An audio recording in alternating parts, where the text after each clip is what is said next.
Now, stories of people quitting their jobs and joining farming have become very rampant in recent times. Case in point, myself, other people. But today, I have visited Dr. Daniel Masava, the chicken man himself from Farm Up. I'm super excited to be meeting the doctor. How are you, mister? Nice to meet you. I'm very great. Nice to meet you. Nice to have you here. Jesus. It's been a dream come true hosting you on my channel. Thank How are you. you doing, Seo? I'm doing really great. It's a lovely day and I'm so glad to have you here. Guys, I don't know. I'm excited. I might not show you how excited I am, but I'm super excited because Dr. Daniel here is actually going to share with us his journey, his story of how he quit employment, why he quit employment, and what was the process like, because it is always not that easy. But before we go further, my name is Dennis Duke Onyala. Don't forget to follow me on X at Dennis Duke UG. But also, as you can see, I'm putting on Zoe Farms. Please go and subscribe to their YouTube channel, Zoe Farms and Fisheries, and help them grow because they are also doing a lot of work in Tororo district, educating farmers, doing a lot of things at their farm. Dr. Daniel, first of all, I don't want to waste a lot of time because we have limited time, but why did you decide to leave employment for this? The kind of career you had chosen is one that many people are yearning for. I mean, people grow up to become doctors, like I want to become a doctor, I want to become a lawyer, and then boom, Dr. Daniel is like, enough of that. Let me go into farming. Oh yes, so it's quite interesting because I believe my decision to leave me working as a doctor was all down to personality. It was all down to, self-discovery and discovering what I want to be in life. It's not something like I really wanted to be a farmer or I hated being a doctor, but it's only because personally I discovered with time that, you want to do what you want to do in life. Life is so short. We have, a minimum number of years that we're going to be living, and it doesn't make sense for me to be fixed in being a doctor, yet I could do something else that I found fulfillment in. So for me, it was after a time of, meditation and thinking about a lot of things that when I decided to try out farming, because for me to go into farming, it's not like, it was something that I had always pondered upon. I'll tell you a brief story of my life, yeah? So growing up, it's not like I wanted to become a doctor. I only became a doctor because it was the only alternative. I was bright in school, got good grades, and everyone who gets good grades goes and becomes a doctor. So I became a doctor, but after graduating as a doctor and starting to practice, I told myself that I want to do a side hustle.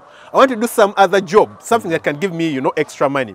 So for me at that point, I knew that being a doctor could never get me the kind of lifestyle I wanted. I was going to be earning quite an amount of money, which a lot of people in Uganda would consider okay. At that point, I think I started with about $850, if you consider it in Ugandan shillings.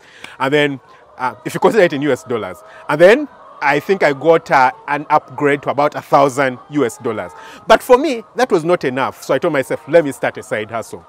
At that time, I decided that I'm going to do greenhouse farming. Yeah, I did a lot of research, read a lot of books, bought a lot of books, went to YouTube, watched a lot of things, and zeroed down on greenhouse farming because for me it seemed a bit feasible considering where I was at that point. And so I met this greenhouse expert in Kampala. And we have a really long discussion, maybe an hour or so.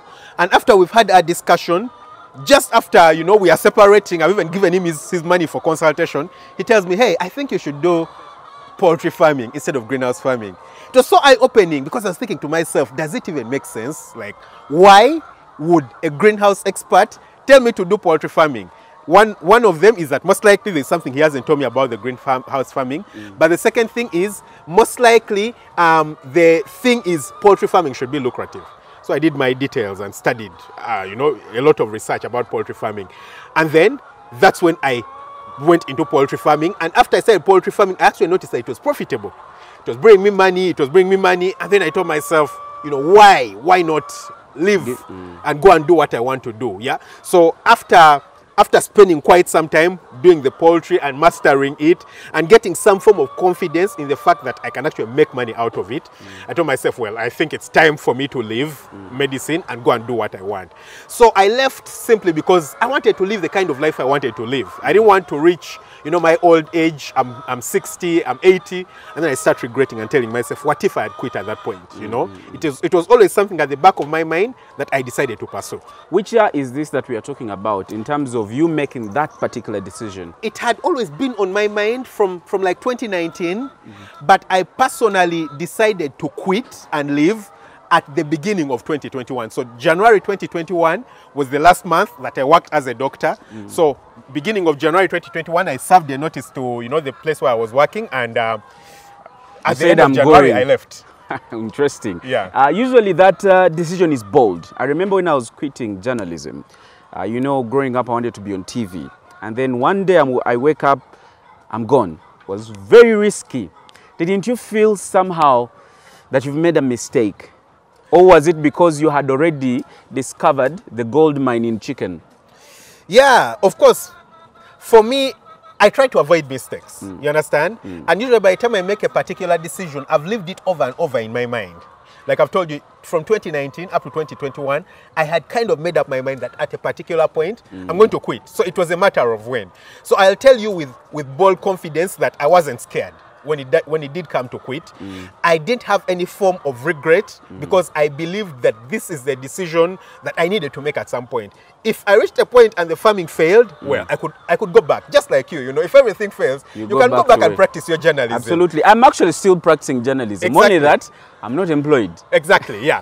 But for me, I knew that at least I have told myself that I tried it. So I won't reach 50 years and I'm like, what if I tried it? You understand? So it's something that I went in with a proper decision. Of course, it was a bold decision because when I was telling everyone I was telling me, you know, are you really sure you want to do that? Are you really serious? That's something you want to do? And you know, all the stories people have heard about poultry farming, you know, people start poultry farms and they fail. The biggest percentage of people, they do fail. All those things would scare people. But for me, I felt like it's a decision I had to make, and there were no regrets to be taken. So now you've left your employment, you've left your job. How do you go into or about everything else that you had decided to go into? Yeah, so after I had left my employment, you see, I reached a point, I had told myself that I'm going to leave employment once I reach a point where my value of time as a doctor doesn't make sense anymore. That's when I decided that I was going to quit. So it's not like I couldn't quit any earlier, but at a particular point, I reached a point where I felt like my time was not worth it, you know, doing it in medicine. I felt like at a particular point, I could do much more farming and doing other things than I would in medicine. Now, of course, you probably do already know that I have a YouTube channel. So at that point, I was running a YouTube channel. Also, I had started a farm, but also at that point, I was going to start a breeder farm. You understand? So it was like three things. So this is a commercial layer farm, but I was going to start a breeder farm, which I was going to be doing with someone. So I felt like the commitment would have been so difficult for me, for me to, you know, do medicine. I mean, when I quit, when I handed in my resignation letter, my bosses were calling me because I was doing really well as a doctor. Everyone loved me and I was good at what I was doing. So they called me and they're like, hey, why do you want to quit? How about, you know, we transfer you, we give you a transfer so that you're close to where you want to work from and all those kinds of things.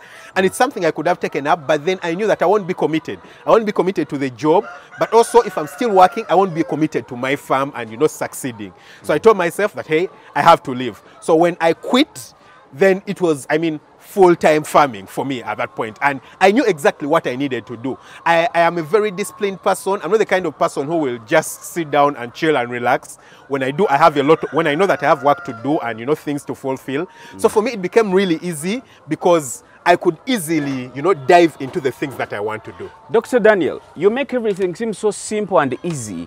Didn't you get any challenges after quitting your job? I mean, sometimes we see people struggling financially because after they quit their jobs, they don't get exactly what they were getting before. Of course, it comes after time.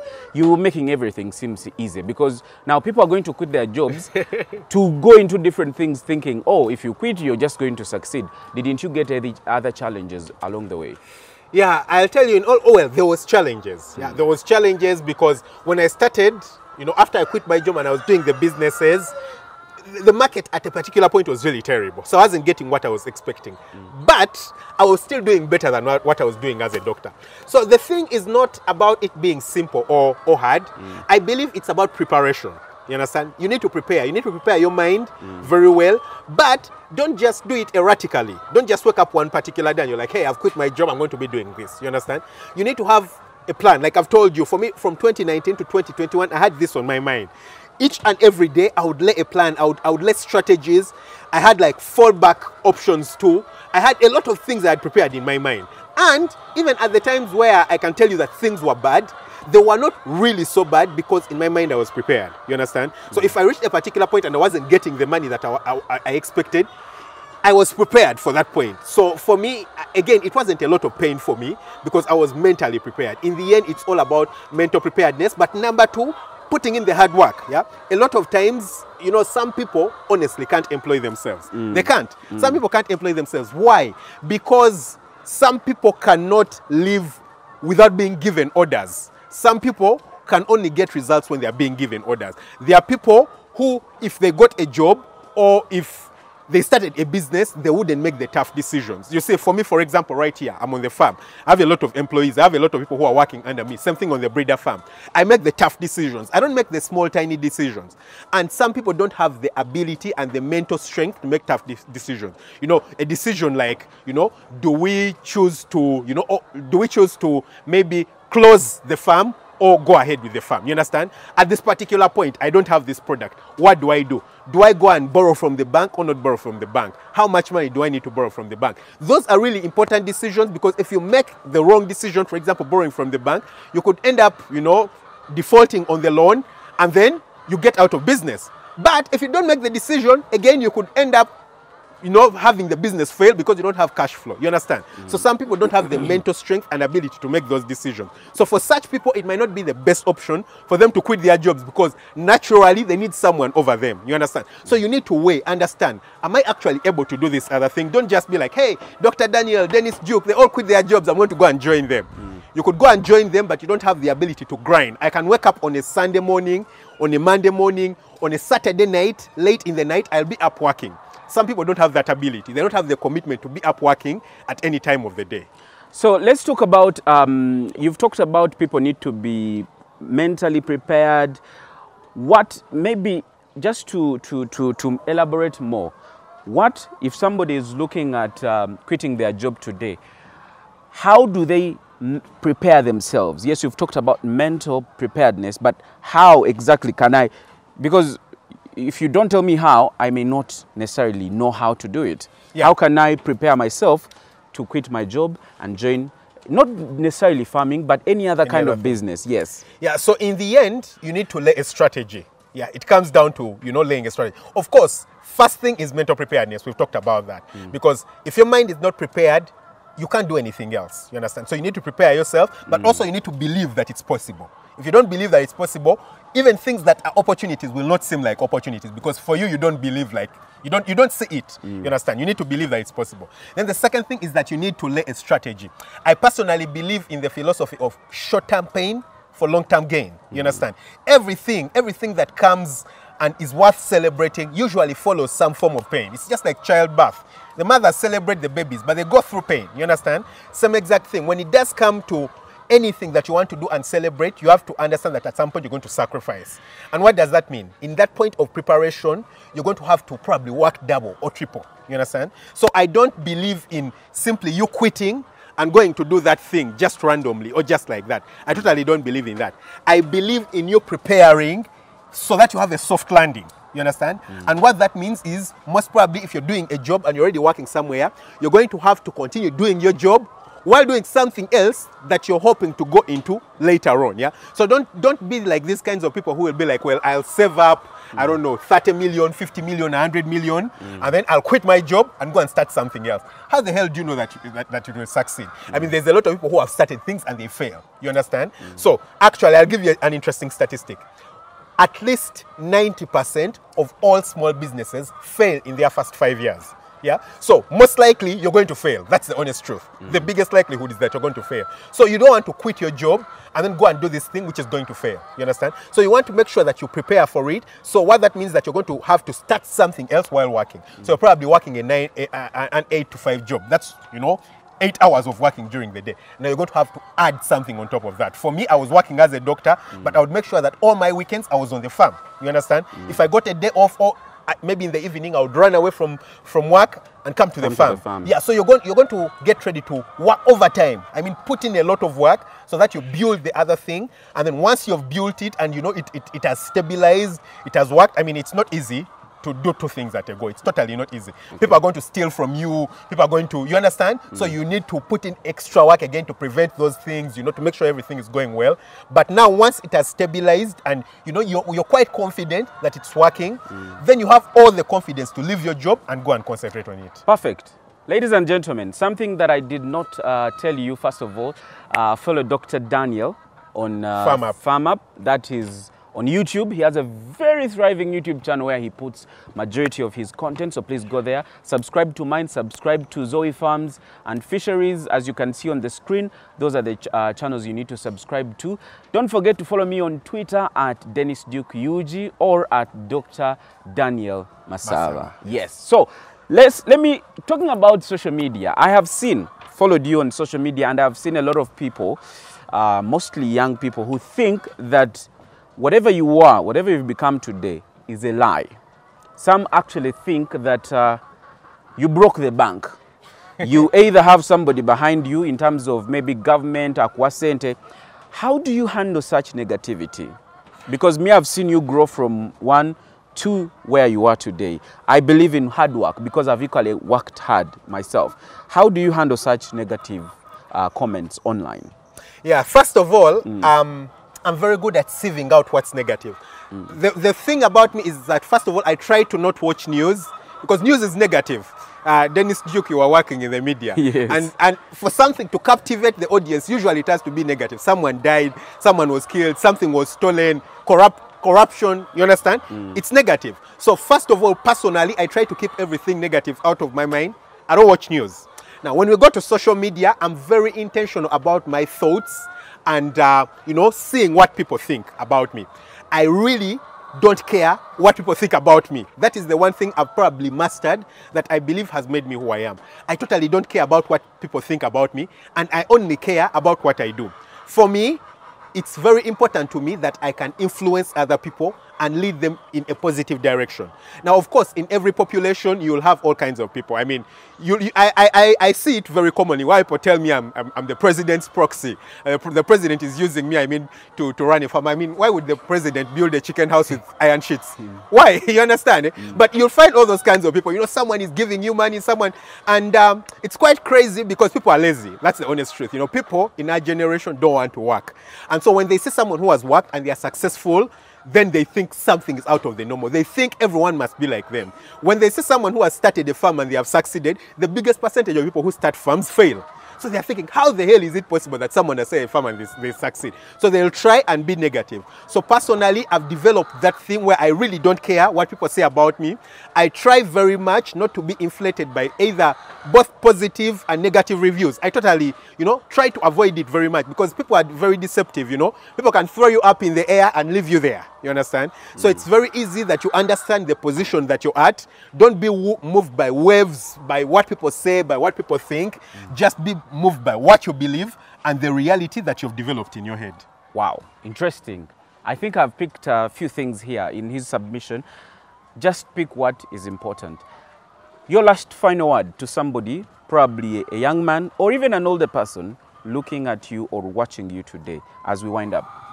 Yeah, the one thing that I personally believe in is that you have to be intentional. Never leave anything up to fate. There's this saying, that I think it's in French, that says, "Que sera, sera." It's also in Spanish. Whatever will be, will be. It's a song that we used to sing long ago. It's not something I believe in. I never believe in whatever will be, will be. I don't believe in fate. I believe that we are all 100% responsible for what happens to us. If something terrible is happening in your life, if you're broke, you're responsible for your brokenness. If you're rich, then you should be responsible for your richness. So don't go around crying about the economy, crying that someone is, the world is terrible. You can do something about it. And if you make it in the world, then celebrate it. Be happy about it because you've put in the hard work. So put in the effort and be responsible for your actions. And lastly, nobody is coming to save you. You've got to save yourself. My name is Dennis Duke O'Neill. I've been speaking to Dr. Daniel Masava, a proud doctor, but now a much proud farmer doing poultry farming and different other aspects of farming as well, as we shall be seeing in our next couple of videos. So if you're watching this, know that I have uploaded several others. If I have not, then keep watching, keep looking out for my channel, because we have another video coming up called How to Start Up a Chicken Farm. My name is Duke. Until then, see ya.